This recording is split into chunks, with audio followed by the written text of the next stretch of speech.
యేసేపు దావీదు వంశంలోనికి చెందినవాడు కనుక తనతో గర్భవతి అయిన మరియను వెంట పెట్టుకొని గలిలియా నజరేతు నుండి బత్లెహేముకు వెళ్ళెను. కాని జనసందడి వలన వారికి ఏ చోటు దొరకలేదు. చివరికి యేసేపు ఒక చిన్న పశువుల తొట్టిని కనుగొన్నాడు.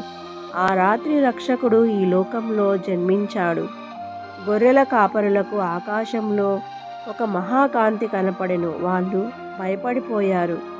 భయపడకుడి, దావీదు పట్టణమందు మీ కొరకు ఒక రక్షకుడు పుట్టియున్నాడు. ఈయనే ప్రభువైన క్రీస్తు.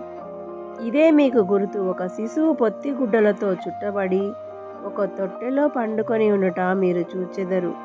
అప్పుడే కాపరులు బయలుదేరి బెత్లెహేముకు వచ్చి శిశువును చూచి మోకరించి ఆయనను ఆరాధించారు. అంతలో ఆకాశంలో ఒక ప్రకాశవంతమైన నక్షత్రము ఉదయించెను. ఆ నక్షత్రమును అనుసరించి తూర్పు దేశం నుండి జ్ఞానులు బయలుదేరారు. వారు శిశువును చూచి బంగారము, బోళము మరియు సాంబ్రాణి అర్పించారు. ఏలయనగా మనకు ఒక శిశువు పుట్టెను, మనకు ఒక కుమారుడు అనుగ్రహింపబడెను.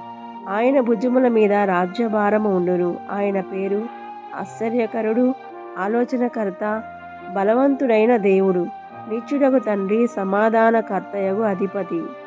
ఆయన యేసుక్రీస్తు.